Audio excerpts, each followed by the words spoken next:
Hello and welcome to this Interpore time capsule with Professor Larry Lake. Larry holds the Shahid and Sharon Ullah Endowed Chair in Petroleum and Geosystems Engineering at the University of Texas at Austin. This time capsule is supported by Interpore, the International Society for Porous Media. We are very glad to have Larry because of his many contributions to porous media. He's the perfect person to have.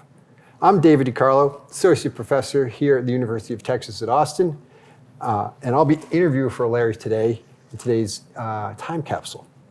We'll cover Larry's career from childhood to the present day, January 2023. Larry, always great to see you. It's been a long time, hasn't it? It's been a long time. Since 30 minutes, I know. So Larry. Yes. You've told me before you were born in Colorado and you were raised in Arizona. Yeah, my folks actually lived in Arizona, but my grandparents were in Colorado. And so when it came time for me to be born, they drove to Colorado, had me, and then drove back.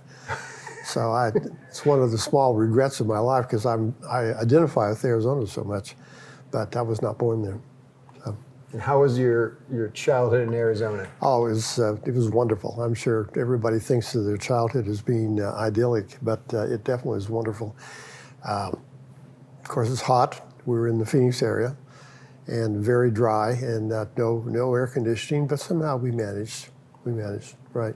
So when you grew up, you knew you wanted to be a professor of petroleum engineering? No, not quite. I sort of had a clue that I would want to be a professor or an educator or something like that. But the field was up for grabs. Right.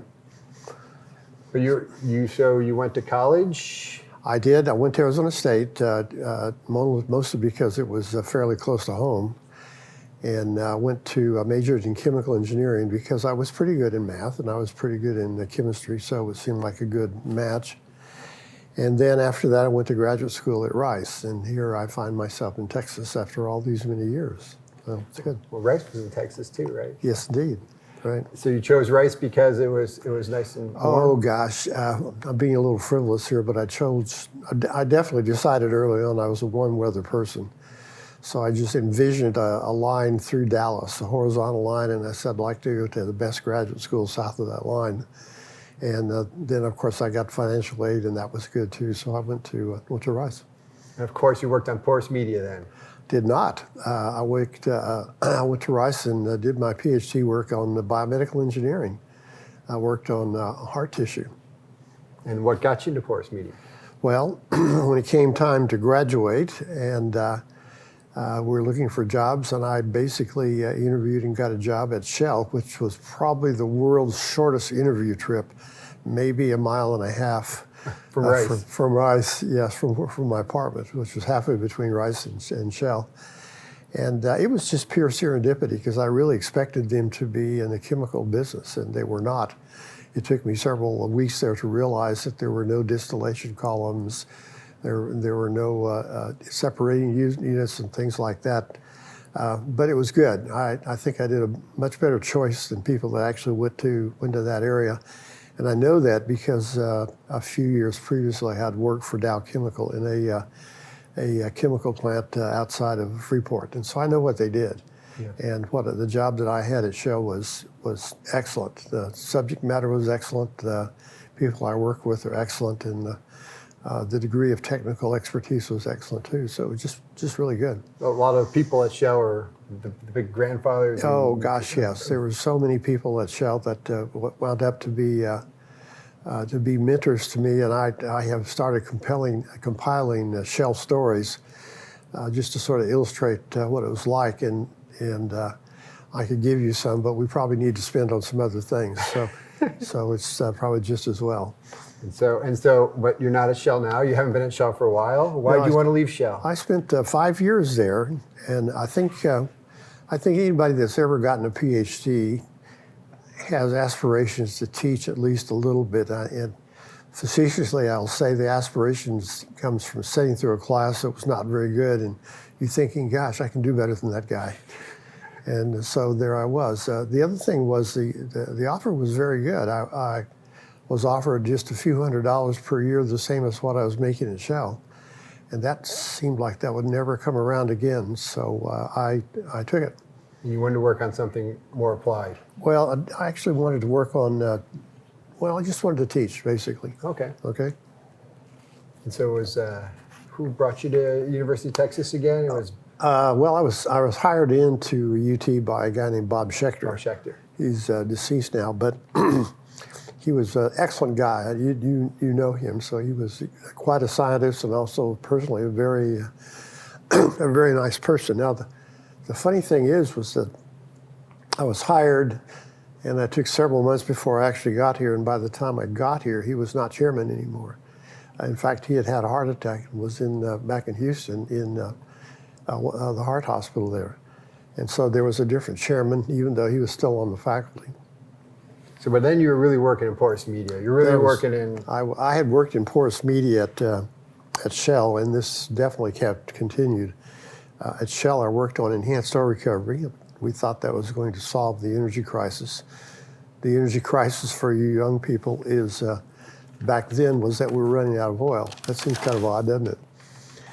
But it was enhanced oil recovery, mainly simulation of enhanced oil recovery, and all of it worked with flow-through porous media, which was good. And then when I came here, I did it also and continued doing it, so it's good. So you started on the simulation side. I started on the simulation side, done very little experimental work in my life, a little bit, but not very much. And then came to Texas, and I think the work that actually got me here was we had published a series of 3 papers on cation exchange and chemical flooding, and that fit pretty well into a project that Bob Schechter had here on uranium leaching, which we spent over, I guess, the better part of 2 years working that process out. We did 2 field tests on uranium leaching, one of which was catastrophic failure, and the other one was quite a success. And so by the time, I guess it was early 80s or something like that, we had done that. And I look back on that, we had so much success at the end that it seems to me that ought to be something which we should be trying again right now in the energy, what with lithium batteries and things like that. The rare earth minerals. The rare earth minerals, the ideas. Yeah, that's right. So the idea is going from basically the reactive transport. You don't not just need to do enhanced oil recovery. You can do a lot of different things. Yeah, a lot of different things. And reactive transport, basically the in situ leaching was try to avoid having to dig big holes in the ground to get the uranium out of the ground. You just pump the fluid in, it leaches out the mineral, and you get back up and you take it out of the fluid. It's almost exactly like water flooding in oil recovery. And so I think it ought to be done some more. I know that there's some of it done right now, but it seems to me that it needs to be more widespread. So that's an interest. That was the early part. You're doing reactive transport, uranium leaching. Right. You're still in enhanced oil recovery? Yeah, I'm still doing enhanced oil recovery. I'm teaching classes in enhanced oil recovery. And it occurred to me, and this was actually something that was a carryover from my Shell days, we were working on surfactant flooding. It's basically using chemicals to lower interfacial tension and reduce capillary forces and make oil movable. We were very successful in the laboratory. We were 90%, 95, 100% recovery in the core floods. But the field tests that we did, they were horrible. We would get maybe 10%, 10 or 15%.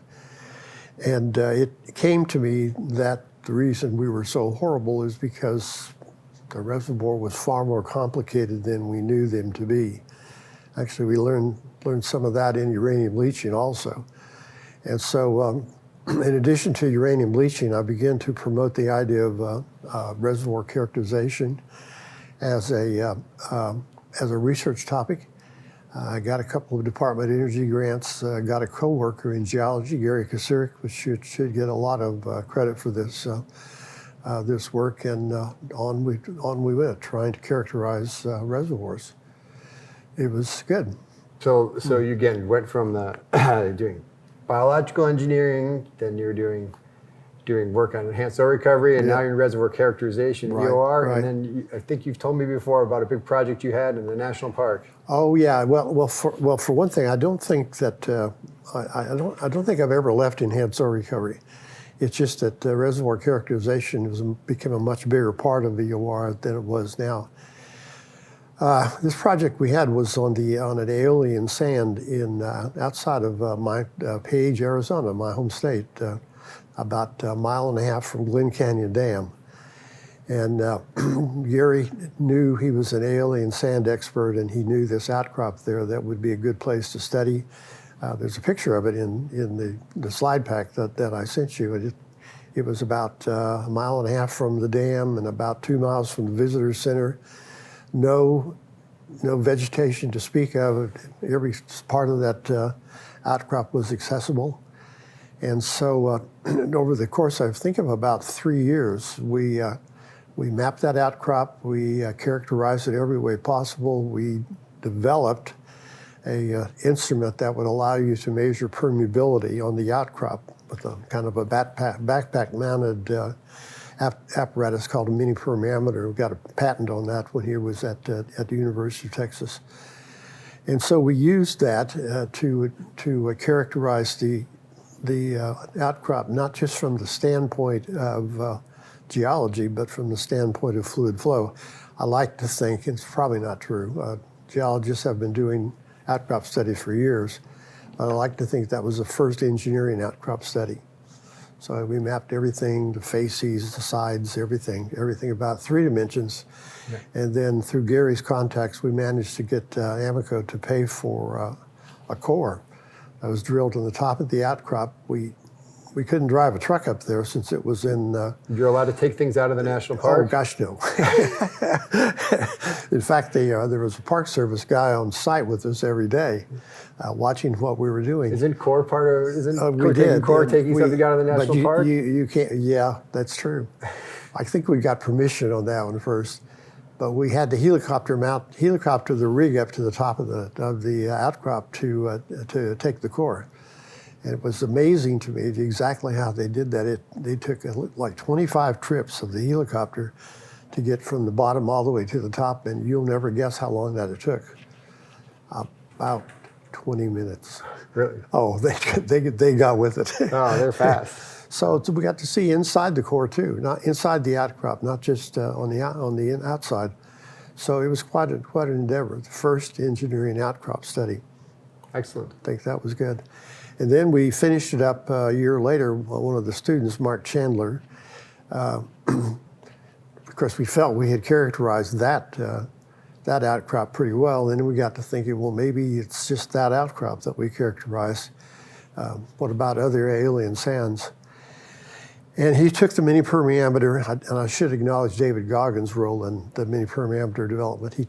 Mark put the mini permeameter in the back of his car. He drove all over the American West, and any place that he saw an aeolian outcrop and was pretty sure he wouldn't get shot, he would go off the road and go over there and make some measurements to confirm what we had seen at the Page outcrop. This is good for you to tell grad students to go the extra mile here, right? Yeah, let's go the extra mile. It also illustrates when we were doing Page, we were kind of like not quite sure what we're doing, so we're measuring everything. But once we had done that and we started doing these other outcrops, I mean, shoot, he could characterize an outcrop in a day or two because he knew what he was looking for. So that's part of his dissertation too. So that gives you a different view on porous media from the pore scale, from the laboratory scale to the field scale. So this is kind of a big part of how you change your research in this. Well, that's definitely right. I wanted to get more into geostatistics and learn what kriging was, and I did do that. We wrote a book on that.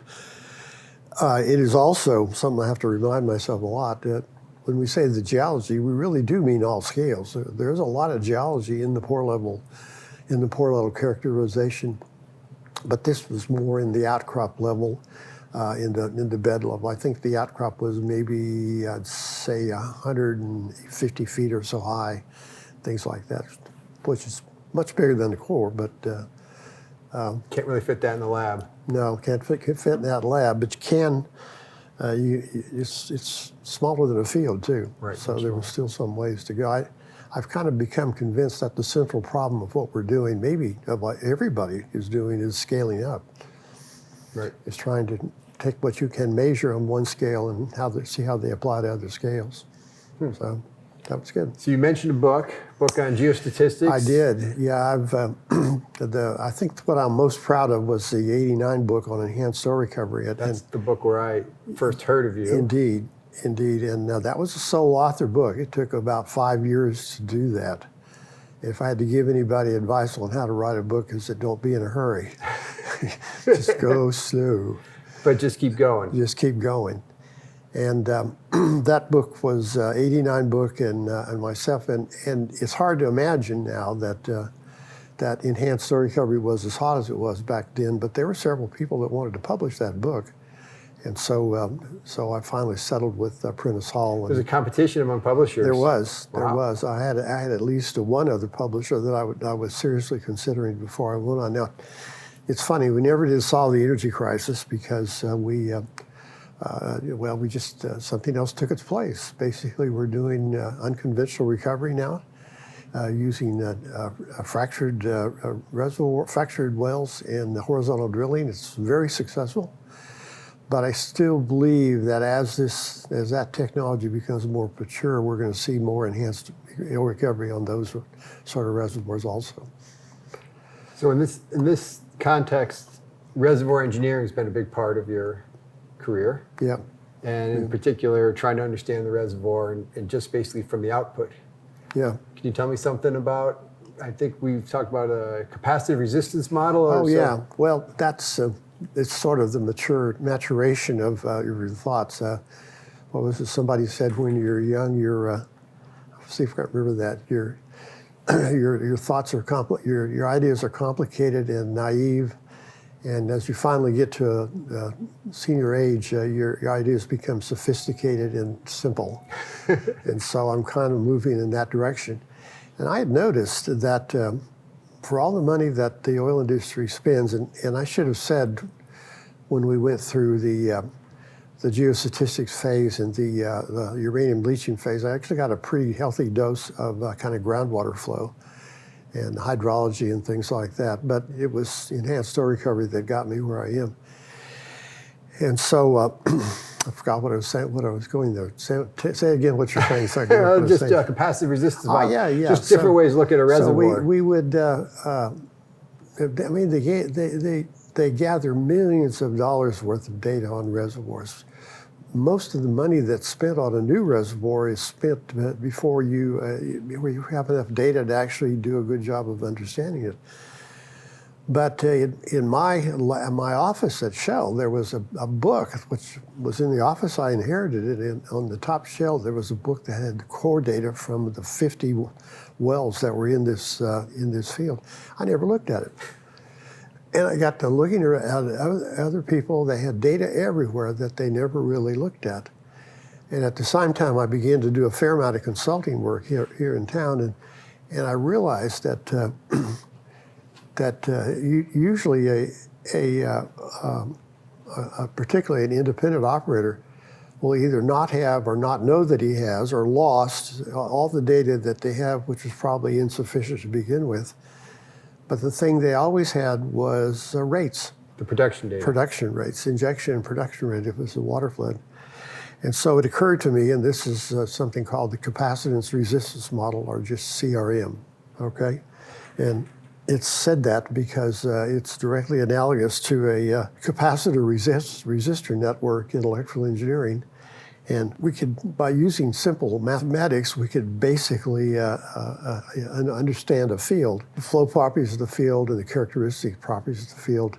Sometimes I like to say I was big data before big data was cool, because the technology was such that there was no limit to the number of wells you could do.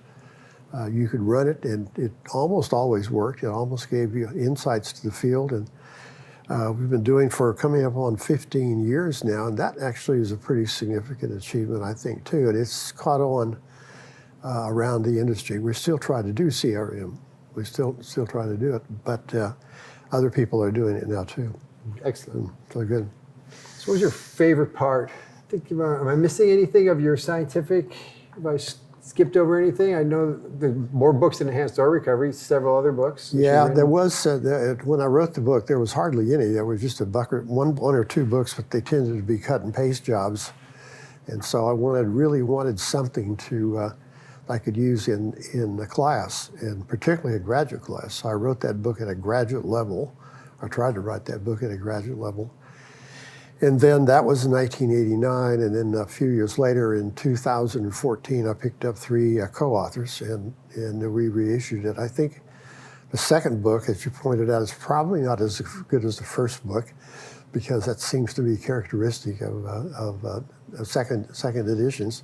But I'm pretty proud of it, and that's the one I try to use in class right now.